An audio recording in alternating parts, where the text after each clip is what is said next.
No programa de hoje, vamos aprender sobre o processo de independência das 13 colônias, mais conhecidas atualmente como Estados Unidos da América. Quais foram os conflitos que causaram essa independência? Você sabe quais eram as ideias que circulavam nesse período? Qual o simbolismo de se ter uma Constituição? Para ouvir sobre isso e muito mais, fica comigo, que eu sou Victor Alexandre e começa agora mais um História em Fontes.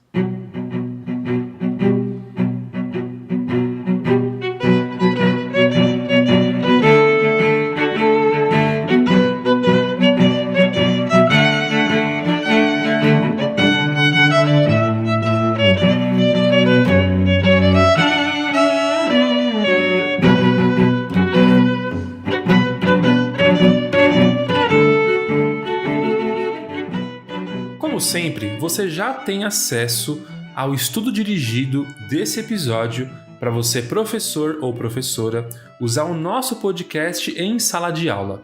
E se você quer receber conteúdo exclusivo sobre os nossos programas e sobre os bastidores da produção do podcast, é só você entrar no canal do Telegram do nosso podcast. O link está aqui na descrição. Pessoal, aqui no nosso feed já temos um programa sobre os Estados Unidos. Foi um dos primeiros e se chama O Mito Americano. Lá falamos um pouco sobre a expansão dos norte-americanos aqui no continente. Vai ser muito bom você ouvir esse programa. Ele está bem curtinho, eu recomendo. Como você provavelmente sabe, o país que hoje chamamos de Estados Unidos foi uma colônia britânica. O nosso programa vai focar ali no século XVIII. E nesse período, os Estados Unidos ainda não existiam. O termo mais correto é se referir às 13 colônias, beleza? As 13 colônias, desde sua fundação, praticamente sempre estiveram em guerra ou ao menos em conflito, seja com os próprios nativos, como você ouviu no nosso programa número 3, seja com outras nações e impérios. Compreender essas guerras e a relação com a própria Inglaterra vão ser de extrema importância para entendermos o processo de independência. Bom, o território norte-americano foi um território muito disputado. A Inglaterra lutava para manter o seu domínio sobre as colônias, enquanto países como a França, vindo pelo norte, e a Espanha, vindo pelo sul, tentavam ganhar mais espaço nessa disputa. Esses conflitos vão ser interessantes porque, em muitos casos, os nativos norte-americanos vão se aliar aos franceses para lutarem contra a Inglaterra e os colonos. Em um desses conflitos, de 1688 até 1697, foi uma guerra que a Inglaterra travou em relação à política de expansão da França. Uma das partes desse conflito foi na colônia de Massachusetts, onde o conflito só vai terminar na assinatura de um tratado entre Inglaterra e França. Nesse acordo, a vontade das colônias norte-americanas não são contempladas. Guarda essa informação, beleza? O historiador Leandro Carnal vai dizer o seguinte sobre esse tratado, abre aspas. Aos negociantes ingleses do tratado interessaram apenas as necessidades da Inglaterra, traçando decisões sobre o mapa das colônias sem levar em conta os interesses dos habitantes locais. Fecha aspas. Esse tipo de tratado e essas decisões autoritárias vão ser muito importantes para o processo de independência que se seguirá mais à frente, porque a coroa inglesa vai mexer na administração em relação aos limites dos territórios das colônias, nas regras internas e de convivência com os nativos, como veremos mais à frente. De todos os conflitos que se deram ao longo da recém-história das 13 colônias, o mais importante foi a Guerra dos 7 Anos, que aconteceu em 1756 até 1763. Nessa guerra, existiam alianças de outras dinastias, mas uma das principais disputas eram entre Inglaterra e França, que competiam pelo controle comercial e marítimo das Índias e na América do Norte. Esse conflito se deu em diversos locais da Europa e fez da América do Norte também um campo de batalha, porque os colonos lutavam ao lado da coroa britânica, enquanto o exército francês se aliou com tribos nativas como os algonquinos e os hurões. Mais uma vez, a Inglaterra saiu como vencedora desse conflito. Porém, pessoal, quando o assunto é guerra, até quem ganha sai perdendo.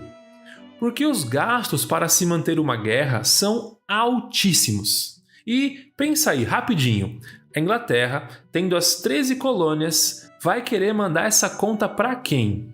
Junta essa informação com aqueles tratados que foram feitos sem a participação efetiva dos colonos e vemos crescer um sentimento de frustração e insatisfação com a metrópole inglesa.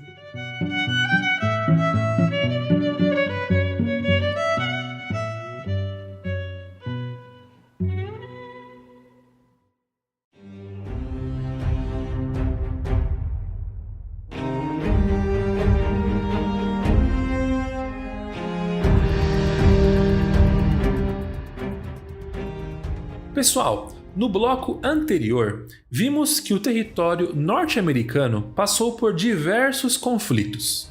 Logo, a presença militar inglesa era constante e crescente.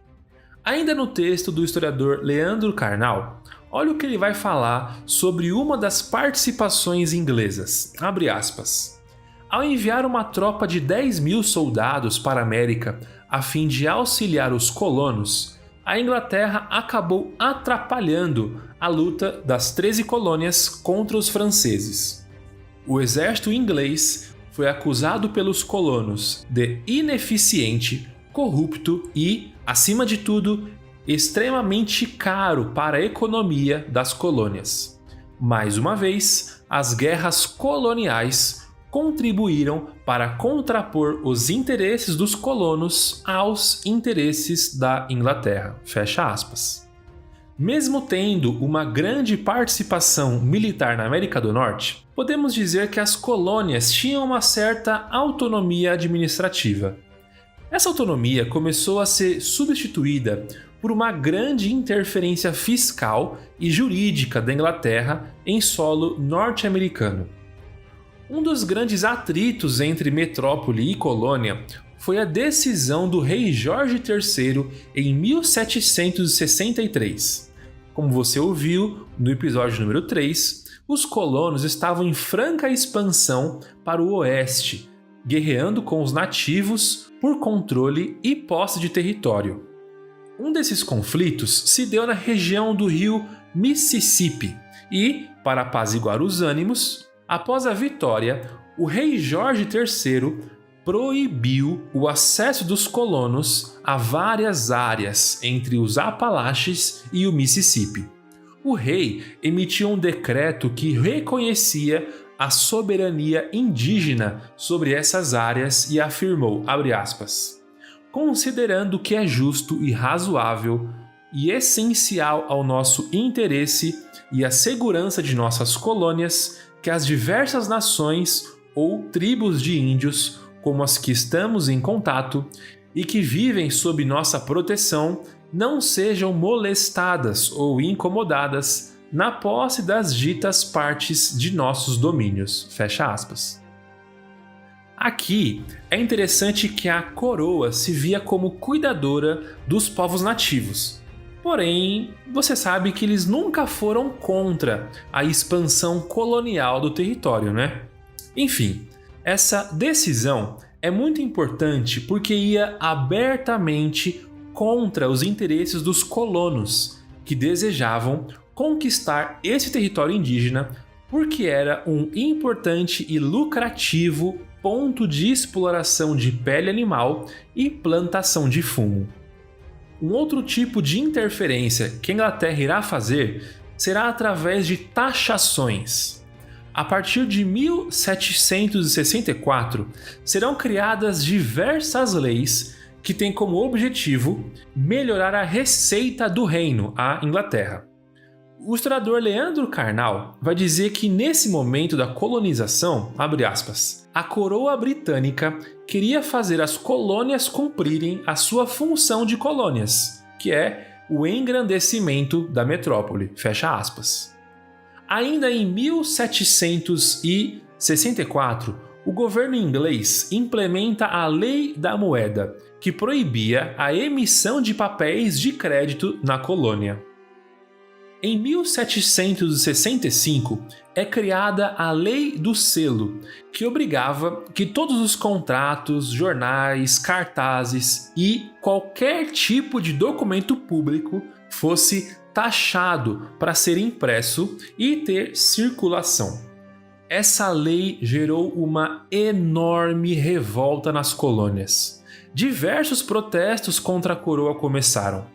E em Nova York, por exemplo, os representantes das colônias elaboraram uma declaração de direitos e reivindicações.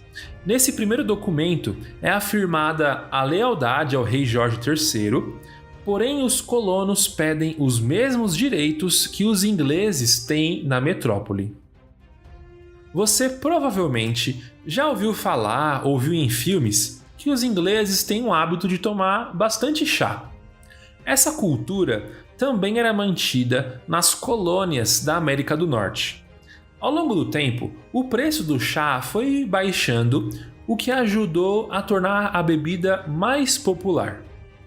Porém, em 1773, a coroa inglesa implementa a Lei do Chá, que permitia apenas à Companhia Inglesa das Índias Orientais a comercializar o chá. Logo, o preço da bebida começou a subir. Eu vou deixar aqui linkado no programa uma gravura da época para vocês verem. Nessa ilustração, os ingleses obrigam a América a tomar chá de forma arbitrária, simbolizando essa lei que permitia apenas aos ingleses a venderem o chá. Mexeu com o chá da galera, mexeu com o povo. Uma das primeiras reações a essa medida foi substituir o chá por café ou chocolate. Em 16 de dezembro de 1773, 150 colonos disfarçados de indígenas atacaram 3 navios no porto de Boston e atiraram o chá no mar. Mais de 300 caixotes de chá foram arremessadas. Só um parênteses aqui, tá? Não bastou exterminar os nativos. Quando os caras cometiam crimes, ainda colocavam a culpa neles. É brincadeira, né? Mas, enfim. A reação da Inglaterra foi severa. O parlamento inglês declarou leis que os colonos chamaram de leis intoleráveis. Uma delas obrigava o porto de Boston a ficar fechado até que o prejuízo causado fosse pago. Imagina o impacto financeiro para uma cidade fechar sua principal entrada e saída para o comércio. A relação da coroa inglesa com as colônias estava se tornando cada vez mais tensa e delicada. A cada nova lei, as manifestações aumentavam e os conflitos se tornaram presentes e constantes. Foi a partir desse processo que deu-se o início da independência das 13 colônias.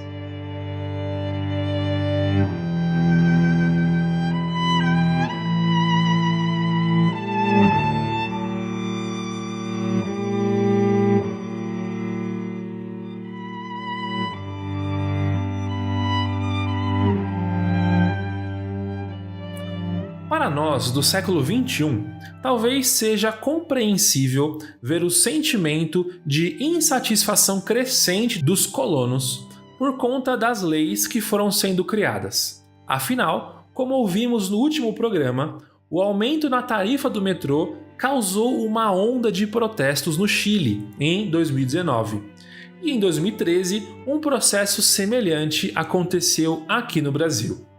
Um dos privilégios que temos como historiadores, e você, ouvinte do História em Fontes, é poder ter acesso a algumas fontes documentais e materiais para entendermos como as pessoas que participaram desse processo pensavam e agiam.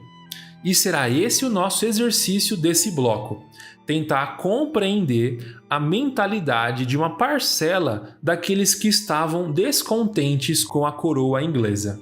É muito comum aprendermos na época da escola que o processo de independência das 13 colônias está ligado ao pensamento iluminista. Isso de fato está certo, mas não completamente. Nós vamos analisar juntos uma fonte escrita em 1776 por Thomas Paine. A fonte em questão se trata de um folheto, que tinha como nome Senso Comum e circulava entre a população e pregava abertamente a separação entre as colônias e a coroa inglesa. Bom, grande parte da argumentação usada por Paine era religiosa, seja para fazer críticas à coroa, seja para defender o fim da própria monarquia. A linguagem que Thomas Paine usava em seu folhetim era uma linguagem cristã. Um dos trechos em crítica ao rei era, abre aspas, como chegou o rei a um poder no qual o povo teme confiar e é constantemente obrigado a controlar. Esse poder não pode ser dádiva de um povo sensato, e nenhum poder que necessita de freio pode vir de Deus. Fecha aspas. Thomas Paine, em seu folheto, conseguiu organizar e sistematizar os pensamentos e os desejos que circulavam em alguns grupos daquele período. Nas 50 páginas de seu folheto, não só denunciava o abuso da coroa contra as colônias, mas atacava a própria existência de uma monarquia. Como dizia o trecho, abre aspas, nos primeiros tempos do mundo, de acordo com a cronologia da escritura, não houve reis e, por conseguinte, não houve guerras. O que atira a humanidade à confusão é o orgulho dos reis. Fecha aspas.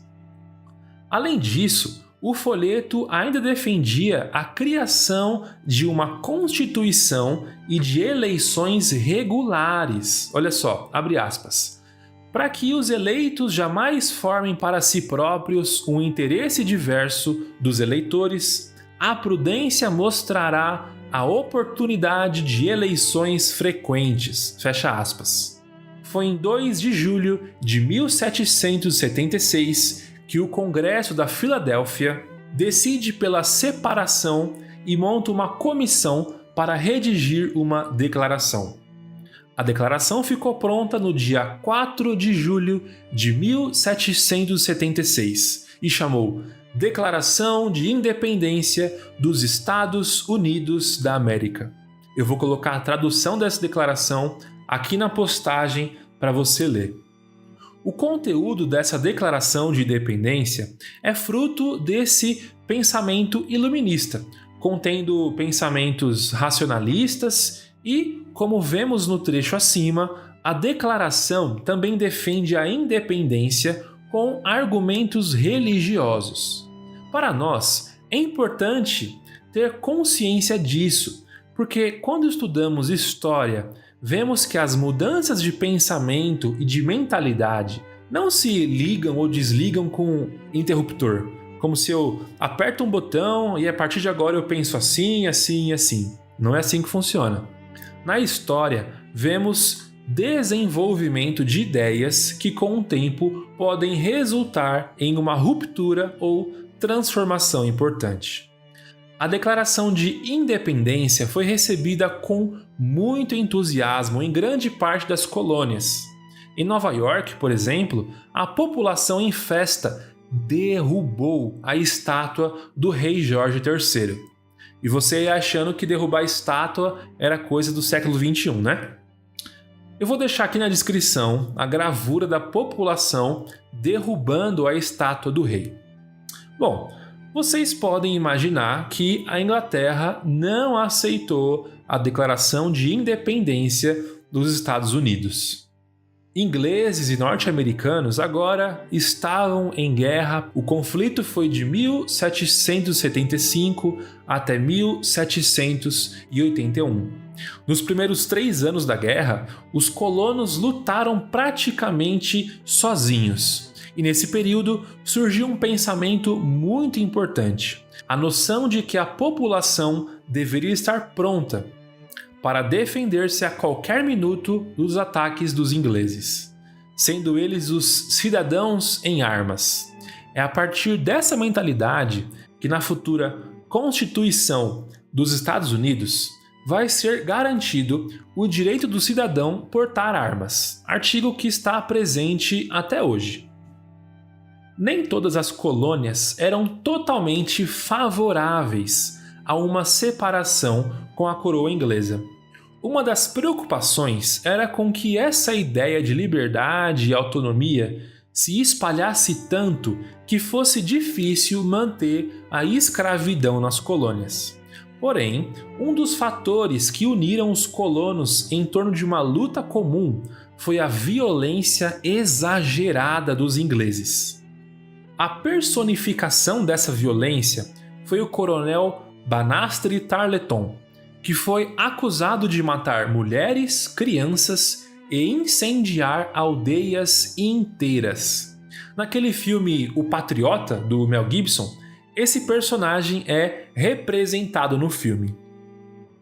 Foi a partir de 1778, com a ajuda da França, da Espanha e da atual Holanda, que os colonos conseguem, enfim, derrotar os ingleses e consolidar a independência dos Estados Unidos em 1781. É importante dizer, pessoal, que esses países ajudaram os colonos a se tornarem independentes da Inglaterra não porque eles eram bonzinhos, tá? Um dos interesses imediatos era enfraquecer a própria Inglaterra, uma vez que os britânicos perderiam uma valiosa fonte de recursos. E claro, a independência dos Estados Unidos não garantiu a liberdade no sentido amplo. A escravidão só foi terminar no século XIX. Apesar disso, esse processo vivenciado pelas 13 colônias tiveram um impacto global, influenciando, anos depois, a própria Revolução Francesa. O historiador Eric Hobsbawm vai dizer que esses eventos marcaram, abre aspas, conflitos entre os velhos e os novos regimes, fecha aspas. Antes de finalizarmos, um ponto muito importante desse processo aconteceu em 17 de setembro de 1787, que foi a elaboração de uma Constituição.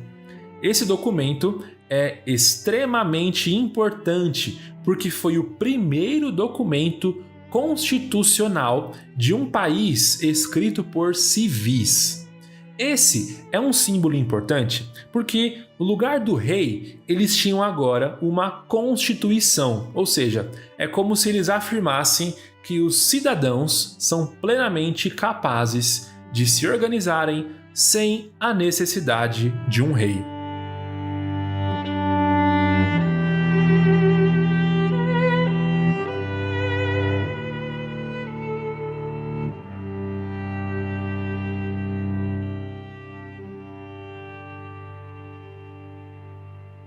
Eu espero muito que você tenha gostado desse episódio. Todo esse conteúdo é fruto de uma de nossas aulas de história de uma universidade pública. E como eu sempre digo, o meu trabalho aqui é compartilhar esse conteúdo com vocês. Caso você tenha se interessado sobre o tema, eu quero te indicar alguns materiais adicionais. Primeiro são 2 livros. O primeiro livro é o Senso Comum, escrito pelo Thomas Paine, é aquela fonte que usamos nesse episódio e ela foi adaptada como um livro, tá bom? E o segundo livro se chama História dos Estados Unidos, que foi organizado pelo historiador Leandro Carnal. Além desses 2 livros, temos também 2 filmes. Um se chama O Patriota, aquele do Mel Gibson, que eu já citei também, e aquele filme que chama Em Busca do Tesouro Perdido. Esse segundo filme é mais para diversão. Ambos os filmes falam um pouco sobre esses processos de independência. Mas se lembrem, ficção não é história, tá? Pessoal, é isso. E só lembrando que já tem disponível o estudo dirigido desse episódio para você, professor, usar com os seus alunos. E se você é um aluno, mostra esse podcast e o nosso projeto para o seu professor para já. Eu espero muito que você tenha gostado desse episódio e, caso queira, você pode compartilhar esse programa com algum amigo seu ou nas redes sociais. Você pode seguir o Instagram @historiaemfontes e, depois de ouvir, comentar o que você achou e acessar historiaemfontes.com.br para mais conteúdos. Você também pode mandar um e-mail caso tenha perguntas, comentários ou só expressar a sua opinião para contato@historiaemfontes.com.br. Esse roteiro foi escrito e apresentado por Victor Alexandre. A produção e revisão é feita pela Luana Andrade e a Tassiana Garrido faz a revisão historiográfica e produz o estudo dirigido. Muito obrigado por me ouvir até aqui. Nos ouvimos no próximo programa. Fiquem em paz. Fui!